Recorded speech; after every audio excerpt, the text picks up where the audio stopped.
have a drink in hand this week because we are hosting a honorary tribute and toasting a legend to start off the pod this week. Yeah. And that is, this week we lost James Earl Jones, September 9th.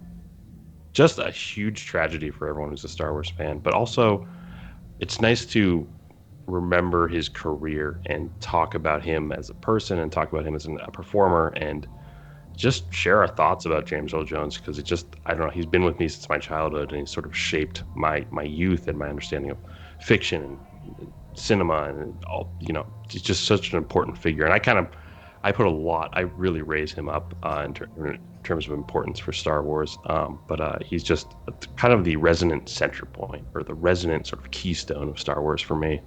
And so let's start off by just pouring one out for an absolute legend, James Earl Jones. Rest in peace, buddy. Yeah, I mean, he's obviously like Darth Vader, like the voice. Yeah. Sorry, my Tuca cat is going off right now. Yeah. I think of like Field of Dreams is kind of like the first movie that pops in my head where I first fell in love with him as an actor. I was like young when that movie came out and loved baseball, and I just adored his character and his role in that movie. He's been in so many, but that was it. What other movies do you guys think about when you think of James Earl Jones? Mr. Myrtle from The Sandlot is just a huge one for me. I mean, that's very formative for me. I'm a huge Conan fan. Like, I read Conan. Yeah, you cannot. Conan. His Thulsa Doom is just, I don't know, unbelievable. Like, one of the greatest. A lot of people associate James Earl Jones with Darth Vader, which we'll talk about. But his portrayal as Thulsa Doom in Conan is actually quite special, and another great villain in the pantheon of sort of like villains in cinema. Yeah. I mean, I always think of like he was in the. It's really funny. I never really put it together, but he's in the Jack Ryan movies, like Clear and Present Danger from the early '90s, right? With Harrison Ford, which I totally forgot to. And then probably I'm trying to think, like, the first time I became aware of him in my like somewhat childhood was Coming to America.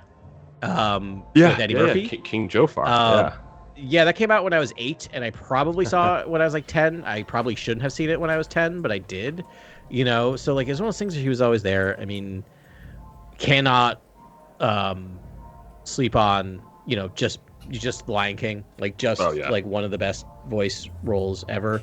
But one thing I came across that I want to spend a couple minutes on, is that I just after his passing, I finally became aware that I was well aware of who James Earl Jones was and that voice well before I saw him as Darth Vader, which I think there's something that we have not as a culture talked about, the fact that there's some type of magic happening with this. And that is, do you know James Earl Jones was the first celebrity guest on Sesame Street? I did not know that. Oh, that's very cool. In 1969, I want to say, the first season, he came on and did the alphabet. And all he does is just go through the alphabet. And during that first season, actually prior to the first season when they're doing a lot of testing, he recorded a lot of things. Those segments played on and on and on and on all the way through the 80s. So there's a good chance all of us who like kind of grew up watching Sesame Street was exposed to James Earl Jones' voice. So I think there's something going on with this idea of like hearing that voice and then hearing it as Darth Vader, right? Like this weird, unknowable why it kind of connects with children in some way. The other thing that's really fascinating about that, and I don't want to go too far, but you know, I am your resident social scientist, is it just shows how much of a legend he is. Just doing that one thing where he says the alphabet. And by the way, if you haven't, just go treat yourself to watch that. Just watching James Earl Jones say the alphabet's kind of amazing. My personal favorite is K. Anyway, just watch it. You'll see why. And there's a whole way this is done. And, you know, it's the children's workshop through Sesame Street. They're all about learning, trying to figure out how kids learn. And the way it happens is a letter flashes on the screen next to his head. He says it. He says the letter.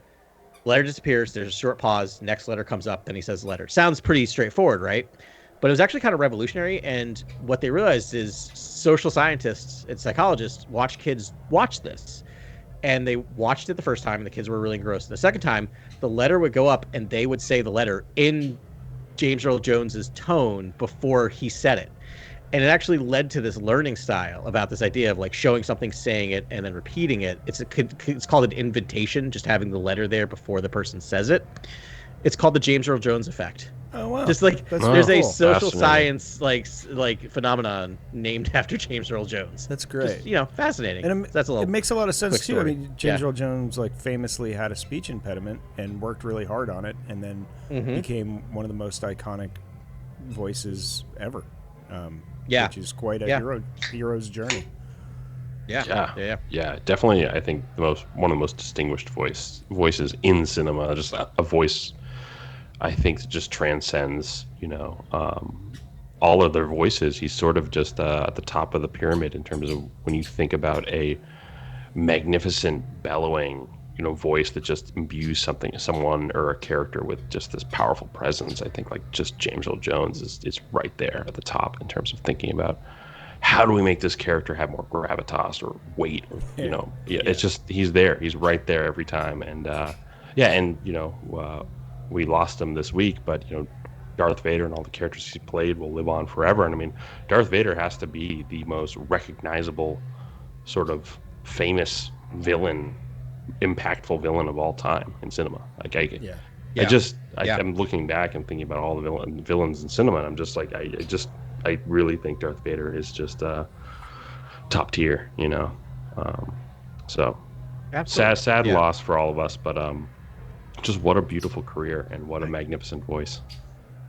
And I appreciate like he also came around to the importance of the role he played in Star Wars, because there's a long discussion about the fact that he was left off of the credits for original Star Wars, and originally when it came out, he was not credited. And there's a lot of back and forth about it. And he came, and I don't know veracity of this, but he spoke to it, so we'll trust that he was telling the truth. Is that he requested not to have he didn't ask for that in the first two movies because he felt like he wasn't important. Like Jimmy, like all he did was like spend an afternoon in a booth doing the voice. That's the way he said about it. And what's fascinating about it is like he came around to how important of a role he played, right? To the level of like, just 2 years ago he signed off on the AI use of the Darth Vader voice. And we can talk about AI and a lot of the dangers, but like, okay, he signed that contract when he was 90. Right. A 90-year-old person is not doing that because they need money, right? Like, I'm guessing. I mean, maybe but I feel like he probably did that for legacy, right? This idea of just like how important that, like, we see other people doing voices in Star Wars, and it works. Like, we see other people doing Anakin's voice, we see other people doing Obi-Wan's voice, and it works. We see it in the video games. The Kira voice is fine. Anytime they give me a non-James Earl Jones Darth Vader, It's just not the same. it just doesn't work. You just can't. Never. do it. Like, It you never can get close, works. but it just never works. Yeah. Yeah. And, there's some voice assisted, I think, work done in Obi-Wan and things like that. Sure. Where we're hearing it. It's just, I just, when you really do go back and just listen to the original trilogy, you don't even need to watch it. You'll just be, enraptured with his performance. And it's actually fascinating that he's not listed on the credits in those films, given that the character's identity is still a secret. Yeah. And I wonder if he, himself knew. I hope he got paid as much salary as like one or two on the call sheet, because Vader is just huge in terms of a character. But but nonetheless, I don't think so. It's interesting that but I think the mystery is sort of kept intact, and maybe he thought artistically that was a good idea as well. So I have no idea, but just I don't know. I just don't think we'll ever get some. I hope we can get more villains like Darth Vader in the future, but that was so unique, that combination of James Earl Jones and David Prowse and just the costume design and I don't know, just that sort of trifecta was just, it's just going to be hard to achieve something like that, I think, in the future. But I'm looking forward to more villains. I'm looking forward to new villains, and hopefully ones that honor the legacy of the potency of Darth Vader and sort of like that menace and that powerful presence. That's actually what I'm hoping for as a Star Wars fan, is we get more of that in a new way, in more Vader stuff too. I mean, there's a lot untold with Vader that I think it'd be great to do something that's maybe a deep dive into Vader as a sort of like tribute to James Earl Jones would be a fun thing to explore as well. So I'm open to all of it, and I just we lost a legend. It's tough, and it was just like when Ben sent that text, I saw it on my phone. I was like, oh no, Yeah. like Yeah. the greatest among us. Just Yeah. best stuff. Yeah. Yeah. Stuff. He's exquisite, and we're grateful. He's fantastic, and lived a long, full life, and did many great things. Never got on page 6 for anything stupid. I think. So I'm going with that. And great dude.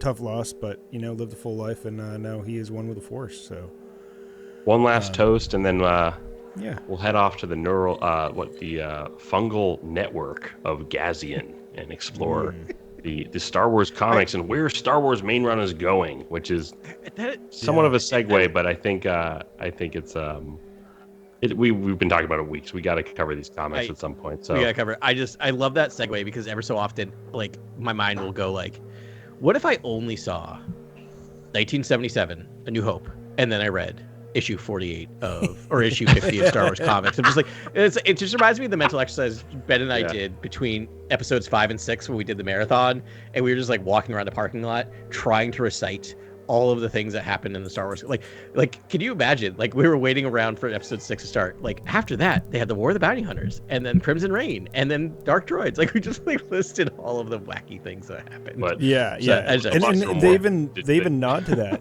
They nod to that in this episode. He's like, "Gosh, it's been a long year. There are crazy droids." I mean, I think it's obligatory at this point. Yeah. Like we need to talk about the road that we've crossed. That we've paved here. Yeah. For people that aren't reading the comics and don't know, so this is 48, 49, 50, and 50. This is, as a comic casual, I'm learning, is sort of a magic number in Star Wars comics. But this is taking us up. These are 50 issues between Empire Strikes Back and Return of the Jedi, and takes us right up to Return of the Jedi, and we know the next series is going to be Battle of Jakku, so it'll be after Return of the Jedi. So this is a big deal. We've been waiting a long time to get through all of these. We went through all of the issues between A New Hope and Empire Strikes Back. There was at least 50 issues there. Was it 100?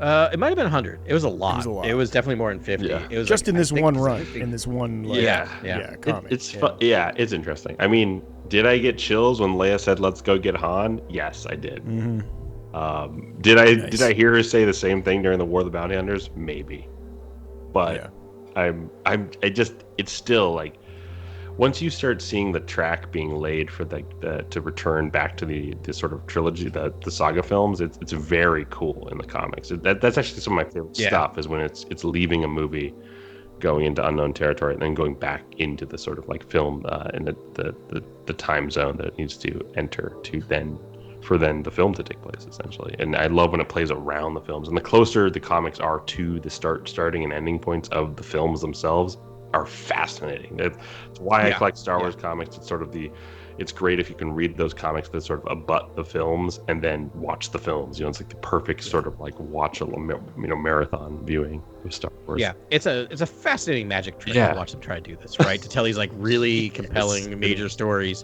but remind themselves like we still got to get back here. Yeah. Like we got to get back to rescuing Han. And I feel like what's interesting about this 50 issue arc is how much they did not necessarily lose that thread. Does that make sense? Like, it was always like Han was always mentioned. It's like it reminds me of The Simpsons. Like, where's Poochie? Every time Poochie's not on the screen, somebody should be asking where's Poochie. It's like the last 50 issues. Like every time Han's not on screen, you should be asking where's Han, right? Like which seems true to the characters, right? Like they would be, and the movies do lead this thing. Was just like, why did they have to wait a year to go rescue Han? That's a good question between episodes 5 and 6 of the movies, right? I'm just like, when you think about it, as a kid, I used to go like, what happened? And this entire 50 issue is just like, they kept meaning to, and other things happened. Yeah. like Bounty Hunters, Crimson Dawn, Dark Droids. It took a while for his body to even make it to Jabba's. There was an entire war, like bidding war, and then subsequent war between like all the major like cartels. The droids went rogue and became sentient and evil, and almost became one with the Force, and killed everybody. A bit happened. And then they're like, you know what? You know what? Retrospectively, I do like War of the Bounty Hunters. Like, I like the I like the idea that Kira hosted an auction for the Hansicle, and Yeah, the Hansicle. Yep. and because it's poetic, right? It's kind of like she was sort of left to fend for herself as Han escaped to freedom, and now he is trapped, as in carbonite, and she is free to host this auction of some kind. I thought that was kind of a fun reversal, and extremely poetic and well done. And just any storyline that's Kira centric to me is just always a win. And like a Kira standalone series or a Kira TV prestige show like that, I welcome any of that stuff. I would love to sort of see a Kira centric. Yeah, story. and not to open the door to Outlaws, but like we don't have to go into a whole thing about that. But she's prominent in that as well. Yeah. Right. So like they like this character. They like using this character. It's a dynamic character. They really did right by Kira, I think, in all of this through the bounty hunters and all that. Like beautiful character arc for her. I mean, humble beginnings, gets dragged into the criminal underworld, but ends up, first of all taking it over. She gets through, her own, like all the bosses that she had to, and a Sith Lord, and somehow takes it over. And then, it takes it from a Sith Lord. And then expands and takes over the galaxy and has a whole, spy system in every level of the whole galaxy, whether you're a criminal syndicate or you're the Empire or you're the Rebellion. Like, there are Crimson Dawn people there. And, she treated her people well for the most part. And then, towards the end, and then she took a swipe at the Emperor, which was fantastic. Like, she tried to take down the Sith herself, which was amazing. And she had a really good plan, and it almost worked, and it didn't, and everything fell apart. And then, but she got her, this is that ending we had talked about for Ben Solo, right? Where she really just got cast aside or, sent off into, not purgatory, but, exile. She really just got exiled, and then her character lives on. It's a great story. And Outlaws is a great companion piece for this 50-issue arc. It really, it's the same time. Mm-hmm. It follows the same timeline. It's post-auction, right? It's post-War of the Bounty Hunters. And that's many times. It's post-auction. They mention it. They mentioned that she hosted an auction that didn't go great. That's right. The thing is, was there. once again, yes, right. I wonder if we go back and look at a panel if there was any, thought to put them in. I don't. That would be amazing. Yeah. Probably timing-wise wouldn't work out, but you never know. Jalen and ND9 are there at the auction. Yes. ND5, right? But ND9. ND9. ND5. ND5. Sorry, I don't want to be all.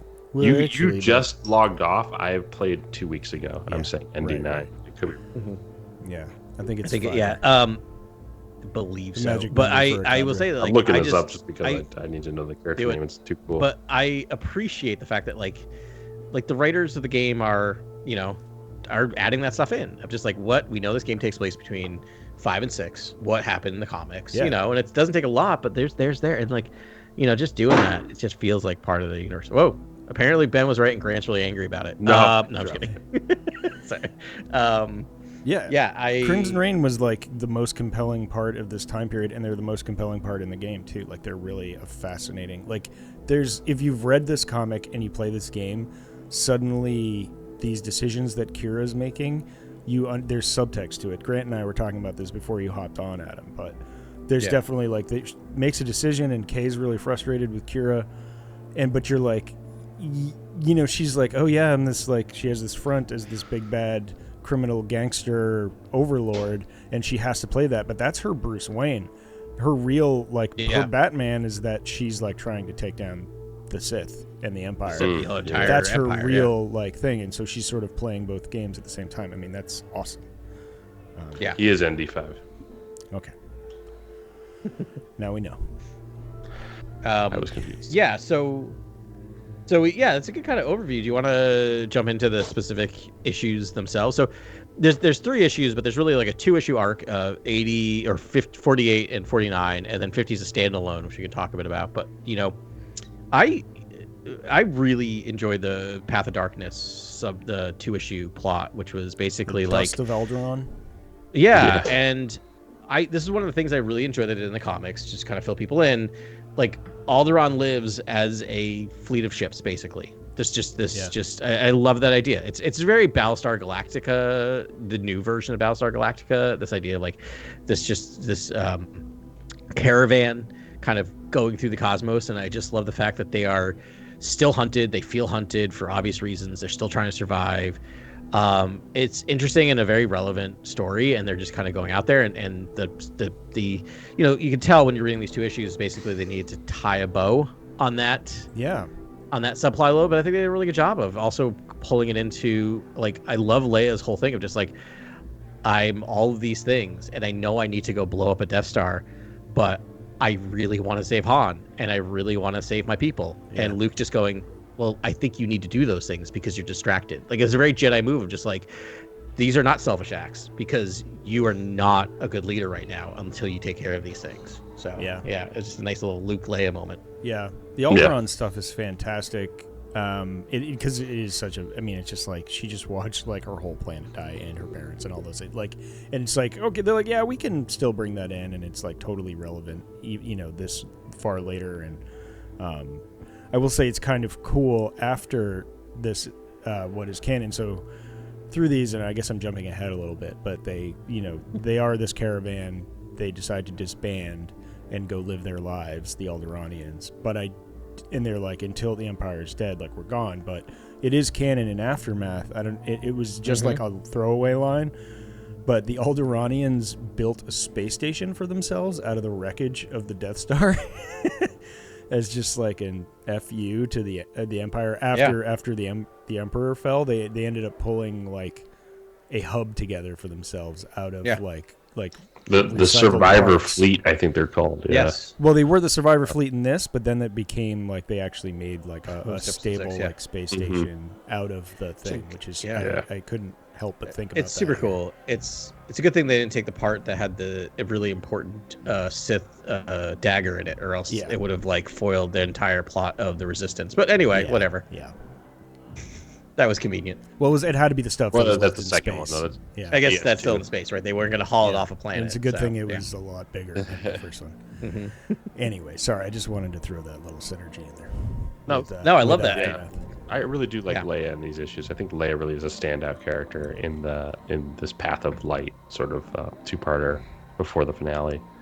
And I like the whole like Imperial officer Zara. Like, I like the villain, the foil in this. Yeah, she comes back. Yeah. She was a scary villain earlier on in this series. Yeah. I had forgot where they left it. I'm glad they gave a flashback. She's like, you left me there. Yeah, I forgot too. Yeah, same. And everything. Yeah. Like, who is this now again? Yeah. But yeah, super scary. Scary in this, just like stabs Leia through the shoulder because she can. Leia gets to fight her. I was like, this is cool. I'd like to see sort of do battle because she's complete badass in A New Hope, which is just like firing the blaster. You just want Leia more action sequences. She likes to scrap. She's scrappy. Yeah, she's good. She's good at that, and I feel like we'll talk about issue 50 when we get there. I feel like this is even a better send off of Luke, in a way. Between I feel like we got to in this issue, we get to the Luke that walks into Jabba's palace at the beginning of episode 6, because like he has the confidence, but he's not cocky. He knows what he's doing. Like, he is just there to bide Leia time. Like, that moment of just like he's a Jedi Knight in this issue. He's a Jedi Knight. He's a great counsel to Leia. He then is just there, like, he gets to use his lightsaber. Like, the fight, they do this like quick cut scene fight between him and Zara, and it's just like no contest. Yeah. Right? Luke is just like swatting her stuff away, parrying her basically, and trying not to kill her, and then lets her go. I just love that moment of just lets her go at the end, and he's just like, as a very Jedi Knight, of like, well, maybe she learned a lesson.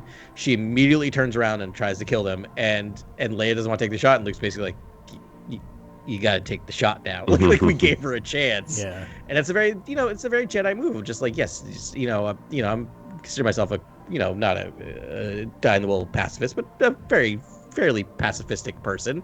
But there's a time when you gotta blow up a ship. Yeah. Right. And I liked that moment. It was a very Jedi moment. Yeah, that was a good beat.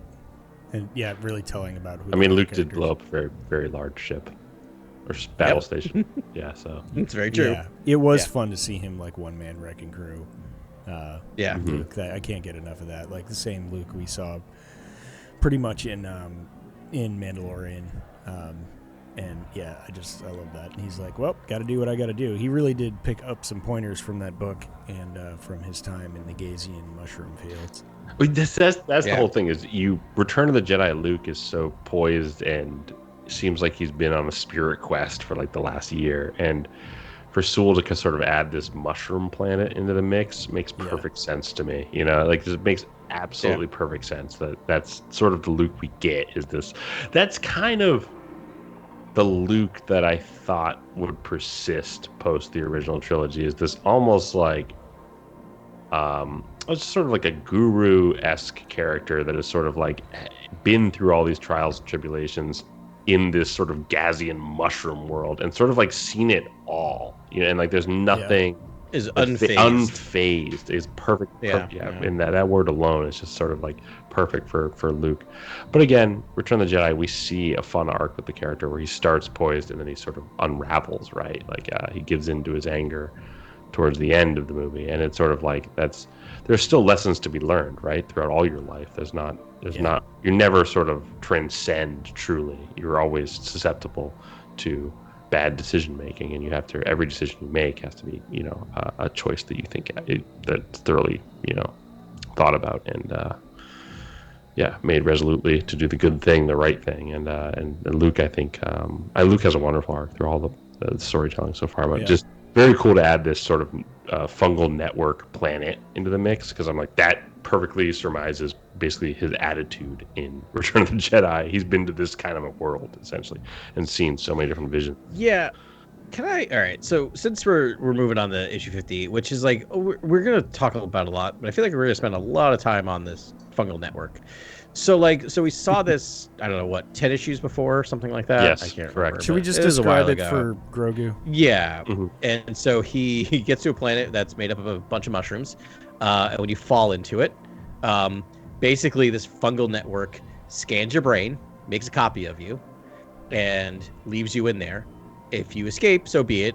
Some people die in there, but basically if you're in there, you can commune with all the people up until the moment they Left. entered the fungal network. Yeah, or died. Yeah, or left. Yeah. Right, yeah. And so 50 or 10 issues ago, he falls in. I don't remember why. He meets Elzar-Man, which is really cool. I like their conversation. Elzar-Man kind of talks to him a bit about the High Republic. Luke leaves with one of the sacred Jedi texts, right? Correct. Yes. Is like the fungal network basically gives him, someone took it with them that gives it to him. So the conceit of this issue 50, which is like your typical end of a run comic series, he's telling a story to Kylo Ren. Yes. Ben Solo. And Ben Solo. Ben Solo at the time. At the time. On the path, I think, because of the timing, on the path to becoming Kylo Ren. I think already in contact with Snoke, I think, at this moment. Yeah, in timeline. Pretty close, right? Yeah. I don't know. He's very He's about loyal. to be. He's about to go through his trials. Yeah, I Luke don't says know. he's almost ready for the trials. So Which he doesn't, right? He never goes to the trials. He's not a knight, right? It's been so long since we read that Kylo Ren series. I want to say he was honest- actually taking them when he snapped and killed everyone. Yeah, in my headcanon, I think this is before the Rise of Kylo Ren comic books, because Yes. to me, it's like Fair he's enough. very adherent to his uncle at this point, and I just don't see any of that Rise of Kylo Ren behavior yet. The Snoke on the space station sort of. I don't know if that's happening. A yet. Maxine station. The Maxine station. Thank you. Maxine station. Yeah, I love that they took a moment to just have listen, just like Anakin Skywalker is not just Darth Vader, Ben Solo is not just Kylo Ren, and I'm glad that they took a moment to just have him not be pouty and mean-spirited, just like showing him as a good Padawan learner, calling him master, having fun banner, very much like Qui-Gon and Obi-Wan.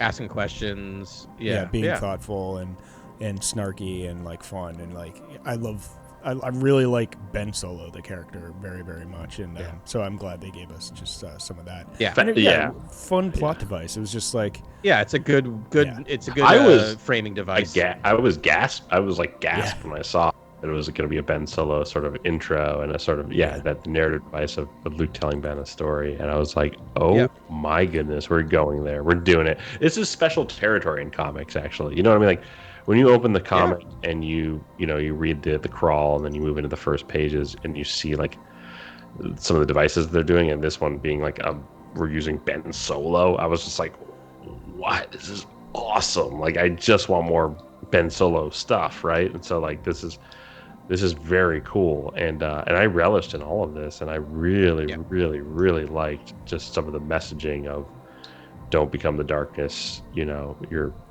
trying to fight or whatever. Like don't embrace the darkness. Don't. There's a lot of don't use the darkness to fight the darkness. Don't use the darkness. Yeah, there's a lot of great messaging in this. Here's where I got knocked a little bit off on this, which is it's just my brain, the way it works. So Luke now has the ability to go to Gazian anytime he wants, as long as he ties a tether around his belt, right, and talk to countless Jedi. generations of Jedi. And it's just weird to me. Like, this planet's got to get blown up at some point, right? Because like that's like, why aren't we always there? Like, why isn't Luke always there? And I don't know. Maybe by the time like we meet Luke again, maybe he's been going there for 30 years and he's talked to every single person he possibly can. But it's such a superpower. Right. It's like an OP moment. I mean, but the thing is, I love what it leads to. Yeah. So I'm not angry at it. Just I got questions. I want to give them credit. I mean, they tell you it is dangerous, and you see all the dead bodies because of that. It is seductive. It is like heroin. It's like, why not just stay there and learn forever and then die? Like right. But he's got a tether and a timer, so he's fine.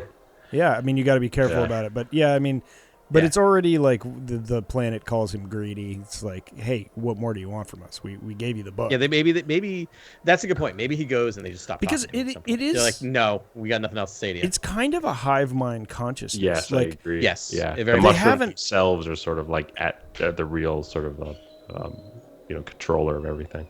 They have an agenda, right? Yes. Like that's why they gave him the book, and that in itself is fascinating. So I think it's something that it's a privilege, and you don't want to abuse it. Also, like signing up for a nightmare. Like, do you want to dive into a nightmare every day? Like that sounds terrifying. Like the whole Aslan Rel and Lorsan Tech like turning into ghouls and things like that, or whatever. Whatever. Aslan Rel, I think, turns into a straight up ghoul like a couple times and like attacks. Yeah.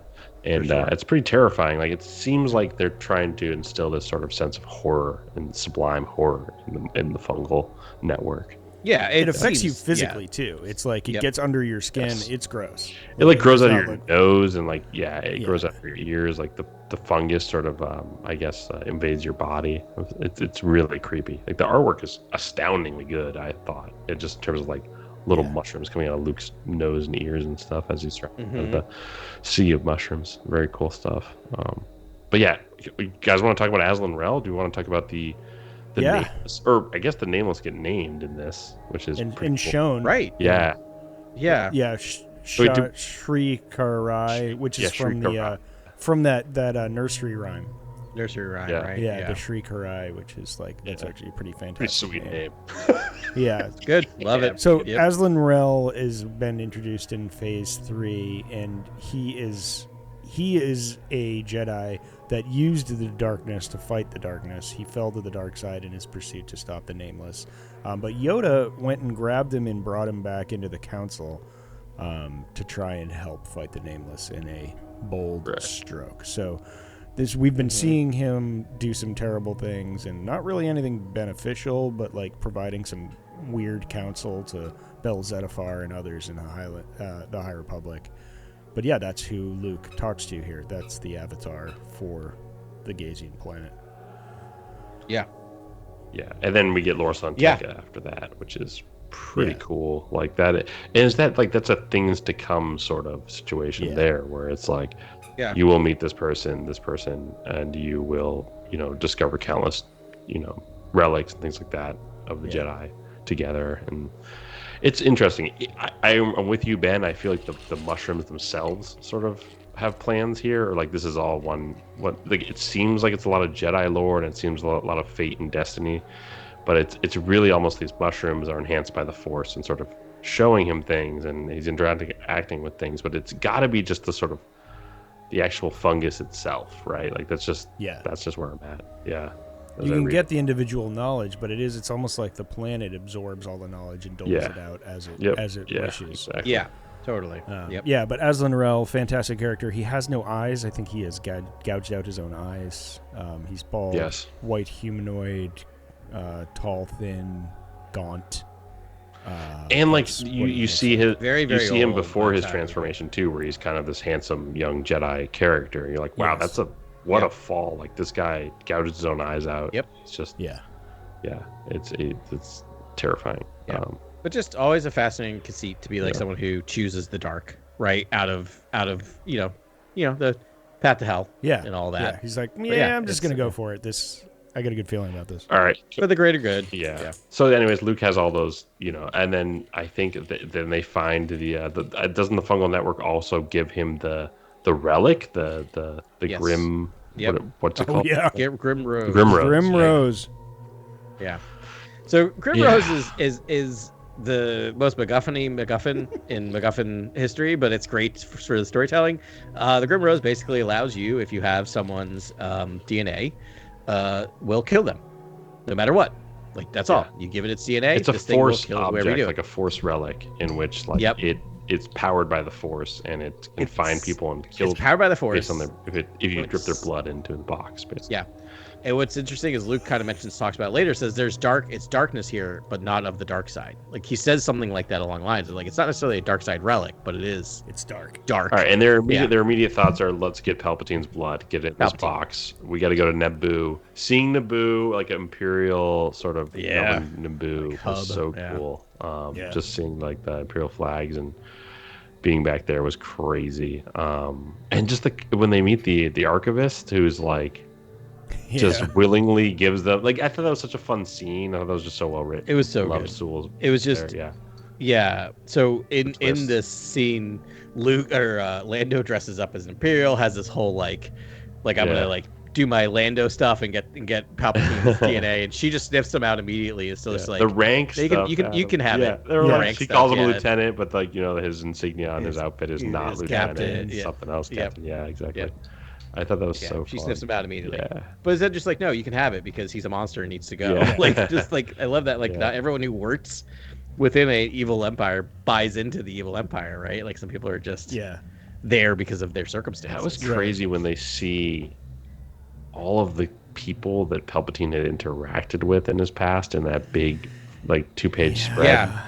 Yeah, and just begs for like a Palpatine treatment in terms of a prestige show or something, where it's like, we need to know like what he was doing before. And I scoured those because I was looking for some Plagueis references, like a Higo Damask, like would have been cool. Or wow, that's a great pull. It's very vague. It's just a lot of. But even his family is not necessarily in there. It's just like random people. Maybe they are in there though. It's kind of like that's what I was trying to clean. I was like, they're nameless, right? They're not. I mean, not nameless in terms of the nameless, but they don't do this. So here's the thing: is just like Sewell does something that Sewell does best, which is like they get this thing, and they're gonna hit the button.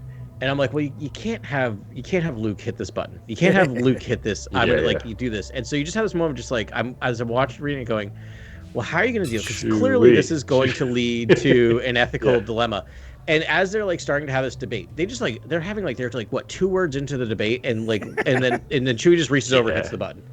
And it's like such a great moment. And then Chewie has a monologue. And then C-3PO translates. Which is so much fun. Yeah. And he's like, he's, plagued our planet for 20 years and killed my family and killed all my friends. Well, no, has decided like, I haven't seen my wife and daughter in 2 years and they could be dead for all I know. And it's just this amazing, wife and son. And it's just an amazing moment. Yeah, I haven't seen my family. I haven't seen my wife. Could be the best Chewie moment in this whole arc, so in this whole like series, like 50 episode series. He's just like, you said this will kill Palpatine. I want to kill Palpatine. Click. Like, kill Palpatine. And there was no decision, no debate, no choice. It's the same Chewie that shoots Ben Solo. Yeah, right. Sure. Like that's the same Chewie, which I like that Chewie. Yeah, me too. Yeah. There's the art too. There's a couple like really subtle panels. So in this scene, it's it's just like three things. It's like his huge paw grabs the vial of blood. The second one though, his thumb like flips off the top of the blood container, just like boom, like a thing of Tic Tacs, and then he's just like boom, drip. and it goes, just like bang, bang, bang. He's like, that's how this is gonna work. It was just really subtle and funny and fun. One other panel, just to go back a second, is I think they were talking about that archivist, and they just showed her at her desk, as like Lando, I think, is walking away from her, and then then there's this one panel that goes tight on her face, and it's just the slightest smile. Just the slightest smile, just like F that guy. I hope he be burned. Like, and it was just like really nuanced and really subtle for a comic, and I just thought it was super. Anyways, that's a great. And then and then the fun twist is basically, which you both alluded to when you're talking about this, is basically this thing, whatever it does, is kind of stretches out and starts feeling connections. And anytime it connects to someone who connected with it, it kind of like follows that step back till it finds the person. So it's kind of moving through connections.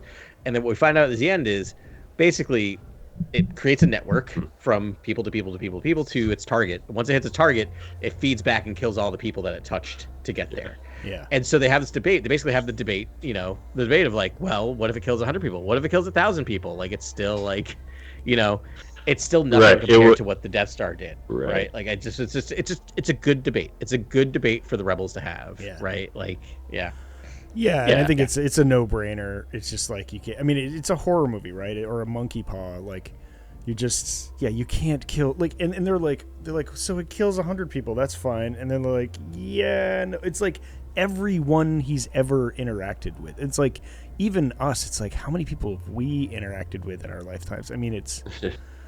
It's thousands, it's tens of thousands. And then Palpatine at the center of it all.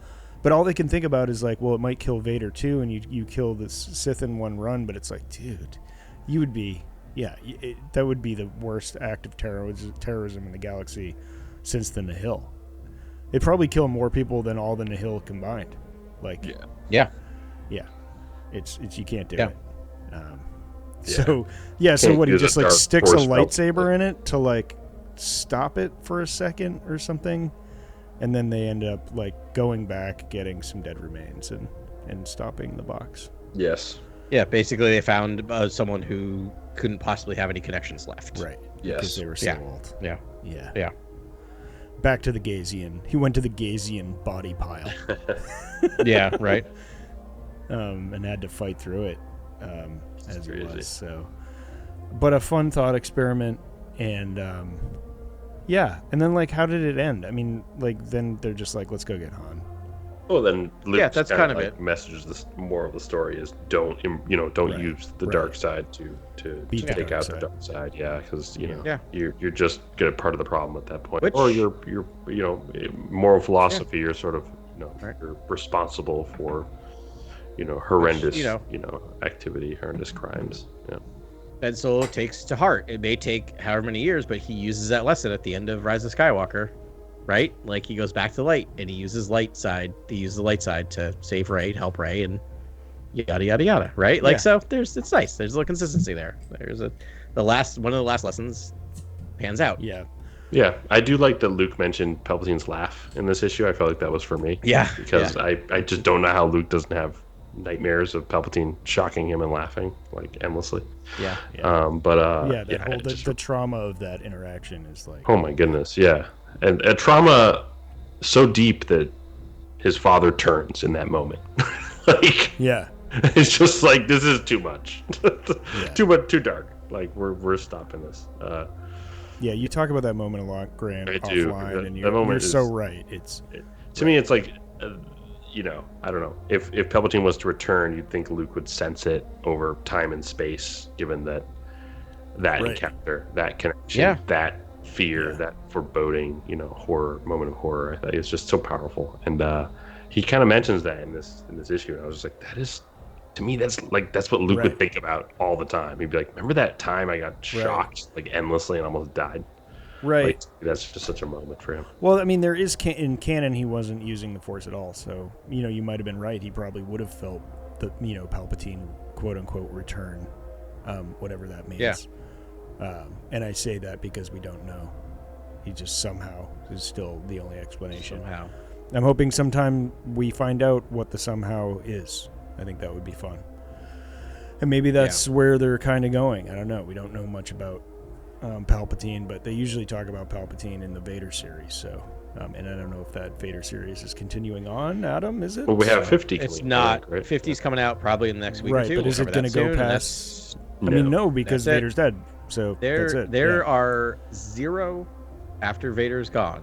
Yeah. Oh, I see what you're saying. Oh, is this the last issue of after Darth Vader main run? When you think about it, Yeah, it is. It's got to be. They It can't. has to be. They can't He continue dies, on. yeah. They could tell. I mean, they could go back and backfill certain things, but they've done quite a bit of plenty. his story at this point. Yeah. So no, like this kind of looking ahead is like there are no more ongoing comic series. They're like long form where you got like the High Republic coming, but those are 12 issues, 12 issues, and it's gone, right? The new thing that they're focusing in on, and it's right at the end of this is, similar to what we did before. We're going to jump ahead to post episode 6, as you mentioned at the beginning of our podcast, Ben. They're going to do the Battle of Jakku, and they're going to do that in I think 3 issue arcs. that I sounds think, right. is Yes. the number. Yeah, it's a trilogy. It's coming out soon. First- October 2nd, I think, is October. the first. October. Yeah. We're getting the first one. It's the first the first. These are actually 3 issue is very the exciting. Insurgency to me. Rising. I am Yeah, very me too. excited Yeah. about these. These are basically like the So- aftermath, almost adjacent comic Yeah. series. Right. Yeah. I Because- cannot wait to read this with you guys. Right. Aftermath really Yeah. didn't touch the big 3. I think we talked about this the last time we talked about the comics, but that's the difference, right? Aftermath is a lot of Yep. B characters, Mon Mothma, Wedge Antilles, a whole new cast of, Temmin With Wexley. nearly the other way I think of it is like nearly a decade now of storytelling. Yeah. Because when did 2015, Gosh, 2006, yeah. like we're almost a decade. Like so they've had enough of the comics. They've had hundreds of issues. They've had other stuff like that. I think they're ready to start telling these stories now, and which is exciting. There's a The lot question there. I had, because there's a lot there, and the question I have is, so we talked about this is really the return of the big 3. We haven't had Han in comic book form Right. in a long time. Right, in 50 episodes, And so, 50 issues, really. like, do you have so we're gonna get our first really in-depth storytelling of Luke, Leia, and Han post episode 6. Yeah. That's not the sequel trilogy, like pretty close to it. This is the first time we've had some books right here or there, but this is kind of it. Of the 3, who are you most excited to kind of like see their story told? Like who are you most excited about seeing? Oh, we do have that this time? Shattered Empire series comic by Rucka. Yeah, but it's a But that's right. right That, but after it's Return, it's a 6 issue, right? is this Or another is it- another comic coming out?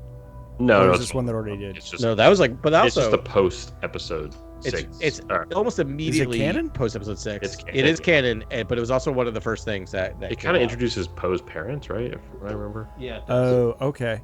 Keep talking. And the Imperial sort of sentry bots, sentinel bots, or whatever, robot droids that Oh, Palpatine has, okay. the red clad sort of droids. It like introduces those yeah. messenger droids, those ones. I um, think yeah. oh, nice. I think they may. I'm wondering. I think there'll be a time jump, right? Because the Battle of Jakku is like a year after. So I'm just Yeah, correct. Yeah. wondering like how thorough they're gonna be here. Yeah, so to answer your question, Adam, I'm excited for Han and Leia and that sort of stuff, but like to me it's like I really want to know what Luke is doing in and around the actual final battles of the Remnant Empire Yeah. with the Remnant Empire. Yeah. And then sort of like how he transitions into becoming like a full-time explorer and like Right. and his relationship with the New Republic. Like to me, like people's relationships with the New Republic are actually extraordinarily compelling to me. Like I think there's so much you could do with that. Like Mando and Grogu are about to go work for the New Republic. I would love if Boba Fett has a deal with the New Republic and sort of like gets burned That'd be and cool. then turns on them and sort of becomes a villain again. Like to me, like there's so much Lucasfilm could do with that. Like with like, if the New Republic doesn't have time for people in the Outer Rim and they're making all the bureaucratic errors that sort of like other governments had made in the past in terms of like not fully supporting all the planets and throughout the galaxy. You just don't have the resources to reach certain worlds and provide backup when Boba Fett needs it or something. You get Boba Fett as a villain again. There's so much you could do. And then I want to see what Luke's relationship with the New Republic is going to be. I'm just dying to see some sort of like courting of Luke and, some military courting of Luke. That's actually what I want to see most is sort of like, how does the New Republic military court Luke to be a sort of Vader enforcer for them? Because I just would have to think that someone up the chain wants that. You know what I mean? Like, and to me, that's a huge area of the story that's super interesting to me, and sort of like something I thought was going to be in the sequels, honestly, where I was just like, it's a story that needs to be told. Because you can also use that to reinforce why Luke is the way he is in the sequel trilogies. Because if you tell the stories of he feels like he's being used, right? Like feels like he's being honestly, used it enhances his will. greatly enhances. It does. He is. It explains why he's on an island. Yes. Right? He feels like he's being used as a weapon or a threat. Yes, you're right. It's gonna be fascinating. I mean, that's also my answer. Like, gut reaction was that. I'll say Leia as well in a minute, but just to piggyback, I mean, I think out of hand, he'd have to just be like, absolutely not. Like, he's like everything he knows about his father. I mean, if he really knows what happened in the Clone Wars, it's like, no, it's like the Jedi. That's not the Jedi's role. That's not at all the Jedi's role. In fact, this is what got us in this position in the first place was, the Jedi were put in this position of. That's fascinating to me. Like, it is. I kind of hope he struggles with it a little bit, because I feel like if you watch him in 4, 5, and 6, he is hopping in X-wings, flying with battalions, blowing up Death Stars. Like, you know what I mean? Like, he is raring to go. And so, but I think you're right. He's learned a lot. So it'll be interesting if you have this, like, both sides of his psyche kind of battling us out of, like, do I want to be this like shining Jedi Knight that's the head of this organization, that is the head of the saber of the, but there's also that moral philosophy Republic, sort of, or am I examination too, where it's like, how many rebel officers and rebel soldiers is he saving when he takes out, like, phase 3 dark troopers that are like attacking them, you know what I mean? Like, and that, like, to me it's like there's that inaction thing that he might be thinking about quite a bit, where he's like, if I don't act, these people are going to die. It would also explain a lot of inaction that happens during the sequel trilogy too, where it's sort of like, when is Luke inactive in terms of solving certain conflicts that lead to countless dead, and could he have made a huge difference? And sort of him thinking about that could be really interesting as well. Yeah. To answer my own question, I'm actually with Han, and the reason why, and this is like comes back to my old EU moments, is that like this is gonna be very reductive, but when I think back to like when I first started reading EU stuff, I was just like, well, okay, so I already assume I know where like Luke and Leia are gonna land. Like, Leia is gonna be the leader of the New Republic, like before it was called New Republic. Like, that was just my like thought. And then Luke's gonna be a Jedi Knight, right? Forming a Jedi Knight, and I'm like, where's Han fall? Like, where's Han fall in all this? Because like, Han is not a general. He's not really part of the military, but he's now married to, or at least engaged with, the new leader of the Republic. Like, it's just married, like they get married on, like his the Princess Galactic Star Cruiser. Right, I forget the name of that. Yeah, Princess and the Scoundrel. Princess and the Scoundrel. Thank you. Yes. But like, that's like one of my favorite characters. Is like, how do you square this circle? Right, like, how does this person fit into this organization? And I think in the old EU is kind of the stuff I appreciate the most, because basically he would try to like be part of the thing, and then he would get frustrated with bureaucracy, and he and Chewie would run off for like 6 months to go do stuff, and Leia would be like, fine, he needs to go out and do his own thing, but I need him back here. I just honestly don't understand it, but yeah, I know that's been happening, right? Like, he does have to go off and do, I don't know, races. Like, he does like he eventually hosts like a big well, that's Starship new race. EU. Old EU, he was still kind of smuggling on the side, which I appreciate. Oh, okay. Old EU. Yeah, and from where we see him in Force Awakens, it's like he may have done a bunch of virtuous things at the beginning, but it's like he always had a I think you have to see that corrupting of the bureaucracy of the New Republic, because I think you have to see all of the three sort of get I don't know, the sort of cynical of it. Yeah.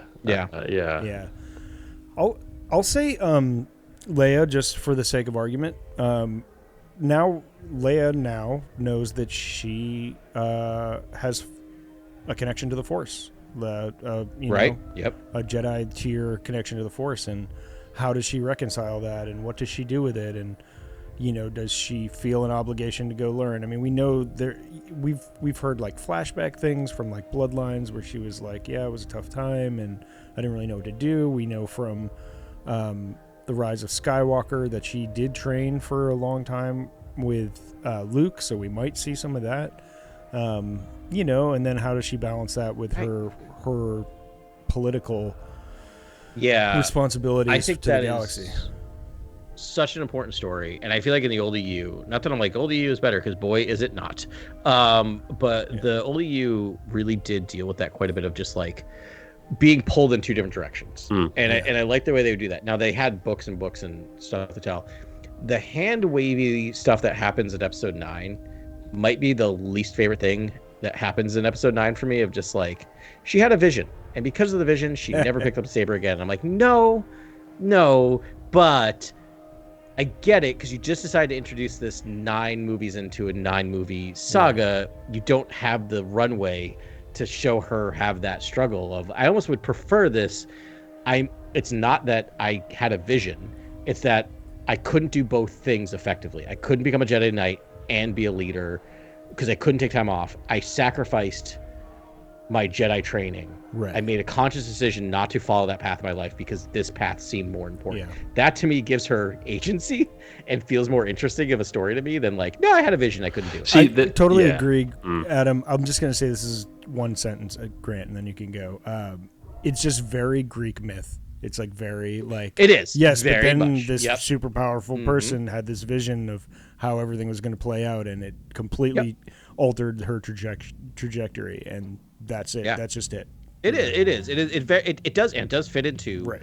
I mean, a story of visions, right? Yeah, for sure. Yeah, there's some threads that are actually super interesting to me, like sort of Leia's sort of determination to be involved in politics versus Luke's sort of like determination or desire to be outside of politics, and sort of like exploring that duality, right? Like Leia wants to get involved, wants to make a difference politically, and Luke doesn't want that. He wants to be on the outside. He wants to explore the Jedi, the past of the Jedi, and then he wants to explore, his own methodology about how he's going to go about, starting a new temple.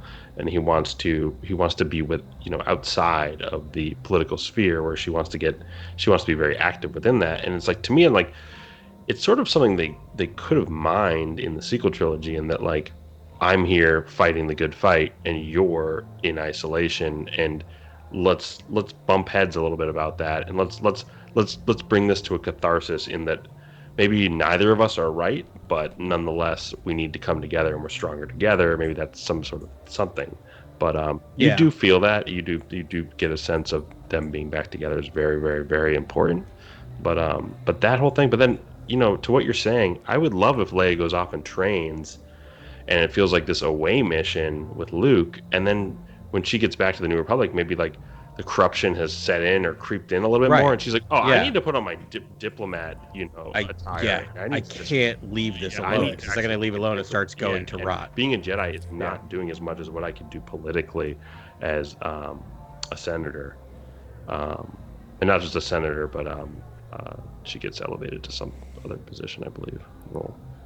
She's a dignitary of some kind, in Bloodlines. But like, just something, I just feel like that's really important to explore that too. Of like, being a Jedi isn't as impactful as being a voice in the Senate.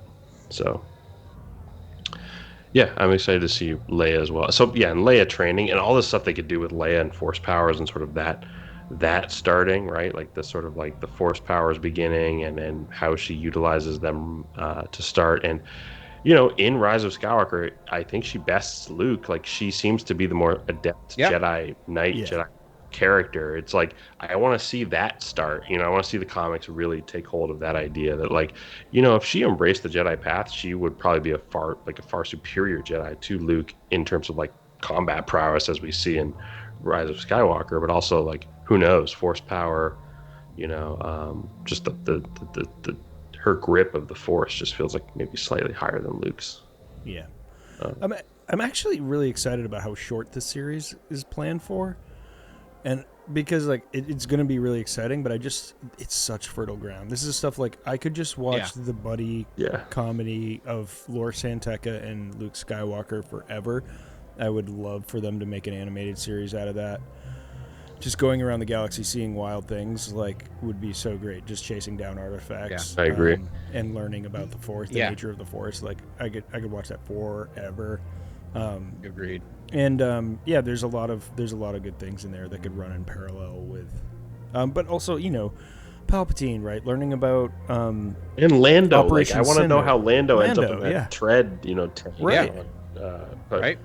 Right. What does Lando do so- after? I mean, we know like he's Right. he's usually partnering with Han and his exploits, but I kind of forget what like Lando has. Like he tries to reconnect.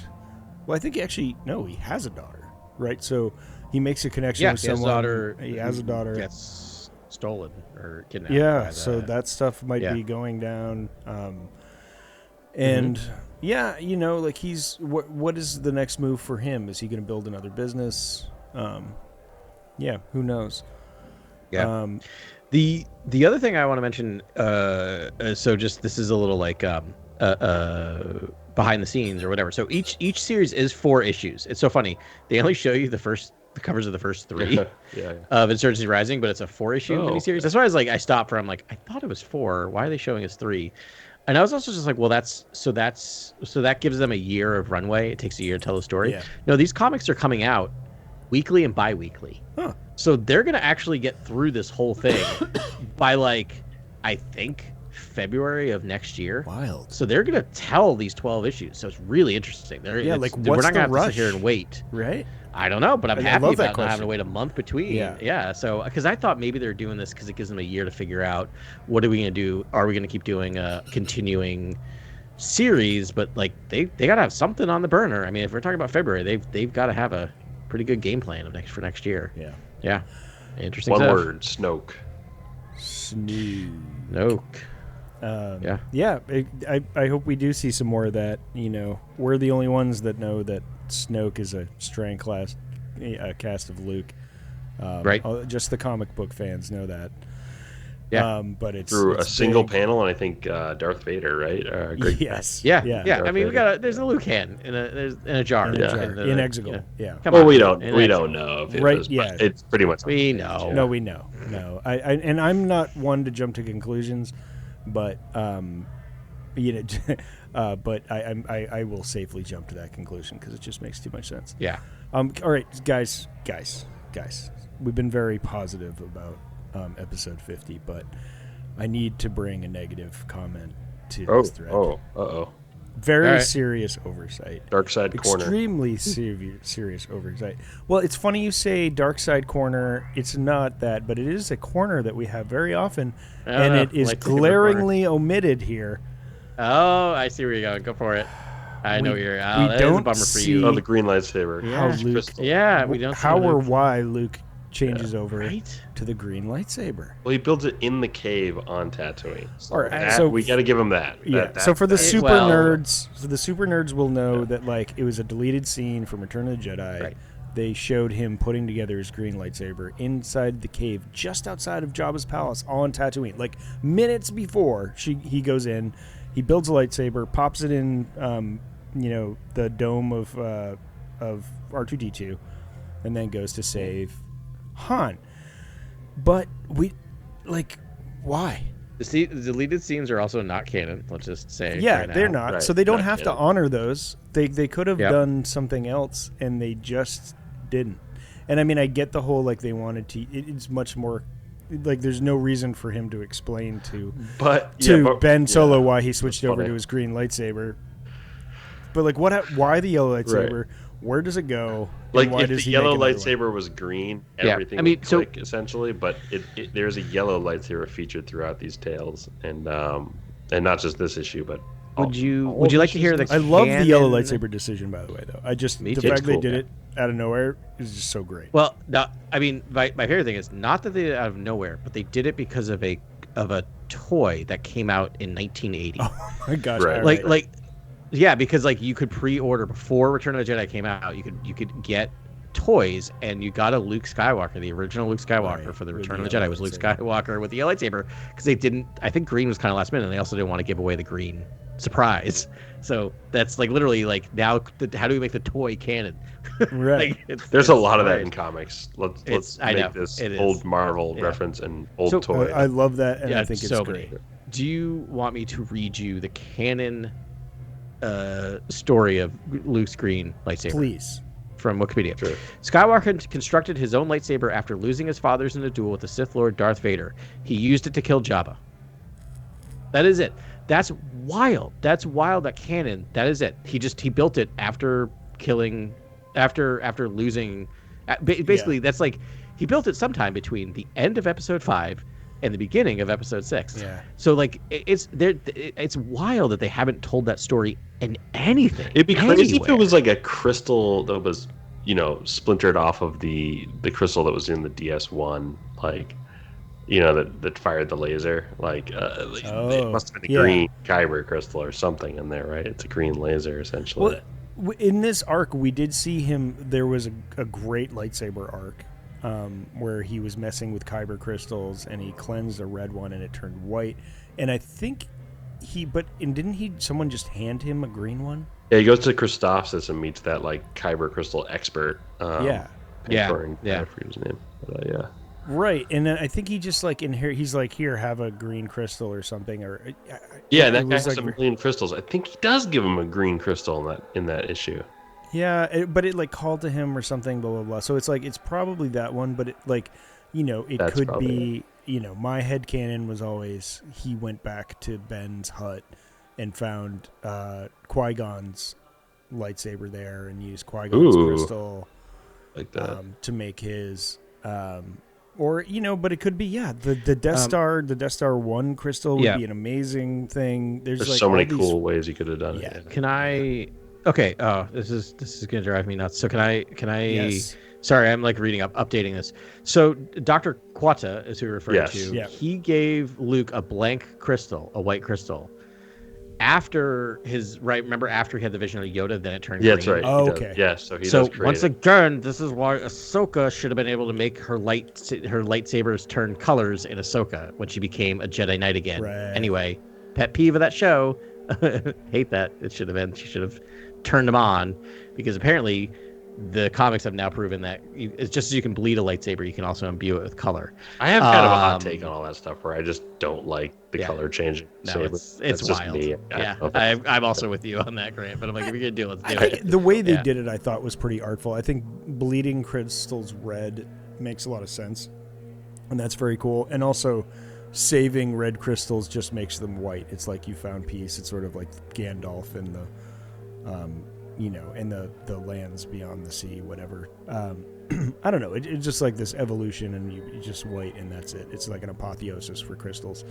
But it could be trauma as well. It's just like, I'm out of commission. I'm white. This is the way it's going. I don't hate it. I see where you guys are saying. I don't. It's like, I don't think they hate were, it. But I don't. Yeah. That's at least it wasn't willy nilly. It doesn't. It's just I like it more as it didn't connect with element. my. It didn't connect with my headcanon, which is fine, right? Like I can. It's totally. That's my headcanon. If by It's my fine headcanon, you it's mean not anyone it's else's. fine. It's fine. No, it's fine. It's fine. Like it's fine. all like we're dealing with the kyber crystal story. Let's change the color of the crystal. Like that's a big part of the story, and it's like I almost wish they're focused on like maybe the crystals have voices, or the crystals like are like calling to people, like we're talking about. Like it's almost a whole other aspect that I think is more interesting than just them changing color, like mood ring crystals. I don't know. So, Luke is always there's an asterisk on him because he's super powerful and he's a very important figure. And because I think he was very surprised that he was able to turn that crystal from white to green. He's like Luke's kind of an anomaly. It was cool. I did like that. I love that Doctor. I liked it. I liked it in the comic. Can I? All right. So I'm now like I'm listening to you. I swear to God, I'm listening to you both. No, I love that you're but I'm doing also research. like I'm now in a deep hole. So they have now officially retconned the fact that Luke. What we do know, we don't know when Luke built the green lightsaber. We know that he got the green crystal from Dr. Quata, or from got the blank, then filled it. But we do know that he built the lightsaber before being on Tatooine, because of, remember the Age of Rebellion standalone comics that came out featuring different characters. Yes. So there's like the Oh standalone my gosh, Luke yes. Skywalker. He has the green lightsaber in that when he actually takes out a bunch of KK droids or whatever those are, and it's technically before he goes to Tatooine. Okay. So like right, so those retcons comics the actually deleted abut scene. Return of the Retconned the deleted Jedi scene, yeah. because But we still don't know, right? But we still don't know Yeah. when he built it. We just know it's not in the cave anymore. Unless he went to also, with the way the comics work, he could have gone to the, I think in that the thing on issue you're Tatooine, talking built about, it, flew off, did that, and come back. I think in that issue he does build it in the cave. I'm just trying to think back to that issue, but I not don't- built it in maybe. the cave, but just I think he built it. I don't know. I'm not too sure. It's just it's also Maybe. important that like the actual design of the lightsaber is Ben Kenobi's design exactly, like Episode 3 and 4. Yeah. Obi-Wan's like design, like It's like Mine's Obi-Wan's like, hilt and Yoda's blade color, so it's like his Exactly. two masters essentially. yeah, It's which very makes so cool. much sense, and it's there, and like we can glean why he did it. But it's just like if you have a perfectly good yellow lightsaber that served you so well, why are you making this? I love change? that And hilt too for that yellow lightsaber. It's Yeah. like it's a sweet. High Republic but- steez, it's nice. It's very cool. Yeah, so also Leia goes to get the Bosch Leia suit and all that stuff in the Age of Rebellion. Yes. So Yeah. that's Yes, after these that's comics, correct. essentially. Well, she had the Bosch Leia suit. They established that way is. early in this arc. That was like the first episode. I think she stole the suit and used it. Oh, okay. Oh gosh, remember what was her name? Tag, Domina Tag. Yeah, So Domino that Tag, all that yeah. stuff happened too, by the way. Oh yeah, that was crazy. yeah, But yeah, there was all I like the Domino Tag. I really like that character a lot. I like corporate entities in Star Wars Yeah. and sort of Yeah. expanding that stuff. Yeah. Again, Andor did such a good job with that. As yeah, well. all the tags are fun. Yeah, but yeah, so they Except- had except for General established that. They established the outfit that the guard outfit that Lando uses. I mean, they established that Yeah. in Solo, really, but they pulled it out of the Falcon to do another mission, I think, at some point. Yeah. So they're like, that stuff's already there, but the darn lightsaber. Yeah. They didn't of all the things to answer. They just didn't answer that one. No. Never. Again, weird. Weird. We'll get in the Mandalorian and Grogu when there's a flashback scene featuring Luke building his lightsaber. I'm just saying. Yeah. Right. Yeah. I don't know. Maybe. So there's that'll be something- the Book of Boba Fett season 2. Sorry. Oh, you just Sure. reminded me, Grant. Sorry, this was a comment. First of all, you just like offhandedly were like, what if Boba Fett got tied back in at this stage? Oh my God, I've been thinking about it for like weeks now. Dude, Yeah. but think about the poetry that like his dad was responsible for the clone army, and then like for the New Republic, like Boba Fett could be responsible for, like, I know you said he turns bad and it goes bad, and maybe that's cool, love that. No, I'm not at all. No. But- It was just a idea. But what if It was- Boba Fett, his son, like trained up the like new Republic Corps or something, or was a That'd be general cool. I would for like like that. their like spec ops, like infantry, or you know what I mean? Yeah. Like sort of held a mirror image So he's sort of a position, broad. Yeah. like for the But this New has to be, Republic like- as opposed to the he's old kind of Republic. revered heroic character at that point. Yeah. But this would have to be. But did a post- job this- like Django did for the Separatists. He's gonna do it for Right. the New right. Alliance. But just in the light, right? But Yeah. this is all wonderful. But how is that possible with the Book of Boba Fett well, telling us that it would was- happen to have to happen post Book of Boba Fett. So 9 post, years right? later. Okay. Yeah. I really Because want he's you to be really apparently bad. I just- been digested for like 9 years or something. I don't want. Well, I think. Wait, so you No, want to? Oh, so I that forget. more He has a trend- different time. No, he's with the Sand People for quite a while, right? Like So I think you want- that's. Yeah. You want him to keep trending heroic, Ben? Is that what you're saying? Dude, I don't 'Cause care. To me, it's like he's such a better character if he gets to Yeah. be grizzled. I just and want dark. him to do something. I don't want him to sit on his laurels as a daimyo in some backwater flyover Tatooine nothing city. You know what I They mean? need to come back and they need to have everything. He needs to go out, come back, everything's destroyed, and he's just like, well, I'm gonna go just be a bounty hunter again because I'm bad at being a leader.